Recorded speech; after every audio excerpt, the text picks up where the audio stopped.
मित्रासोबत फिरायला गेली, पण 5 जणांनी अडवले आणि अत्याचारांनी जंगल हादरले. अमरावती जिल्ह्यातील भानखेरा रोडवरील जंगल परिसरात एका 18 वर्षीय तरुणीवर अत्याचार झाल्याची अत्यंत धक्कादायक आणि संतापजनक घटना समोर आली आहे. पीडित तरुणी आणि तिचा मित्र दुचाकीवरून जात असताना 5 जणांच्या टोळीने त्यांना अडवून ही हैवानियत केली. या प्रकरणी फ्रेझरपुरा पोलिसांनी तत्परता दाखवत 5ही संशयित आरोपींना ताब्यात घेतले आहे. याबाबत मिळालेल्या माहितीनुसार पीडित युवती तिच्या मित्रासोबत दुचाकीने भानखेरा रोडवरून जात होती. यावेळी 5 तरुणांनी त्यांचा रस्ता अडवला आणि त्यांना लाथाबुक्क्यांनी बेदम मारहाण करण्यास सुरुवात केली.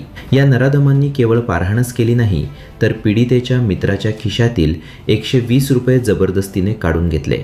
त्यानंतर त्यातील एका आरोपीने पीडित तरुणीवर बळजबरीने अत्याचार केला.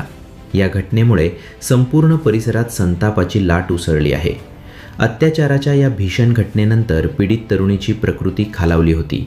तिला तातडीने उपचारासाठी जिल्हा सामान्य रुग्णालयात दाखल करण्यात आले. सध्या तिची प्रकृती स्थिर असल्याची माहिती वैद्यकीय सूत्रांनी दिली आहे. घटनेची माहिती मिळताच पोलीस यंत्रणा कामाला लागली आणि गुन्ह्याचे गांभीर्य ओळखून तपास चक्र फिरवण्यात आली. फ्रेझरपुरा पोलिसांनी या प्रकरणी तातडीने गुन्हा दाखल केला असून शोध मोहीम राबवून 5ही संशयित आरोपींना अटक केली आहे. या प्रकरणाचा पुढील अधिक तपास फ्रेझरपुरा पोलीस करत असून आरोपींवर कठोर कारवाई करण्याची मागणी नागरिकांकडून केली जात आहे. Bureau report, star TV9 Amravati. रात्री 8:30 ते 9:15च्या सुमारास पोलीस ठाणे फ्रेझरपुरा हद्दीतील भानखेडा या गावाकडे जाणाऱ्या रोडवर जंगल परिसरामध्ये एक युवक व त्याची मैत्रीण असे त्या ठिकाणी ऍक्टिव्हा वाहनावरून जात होते.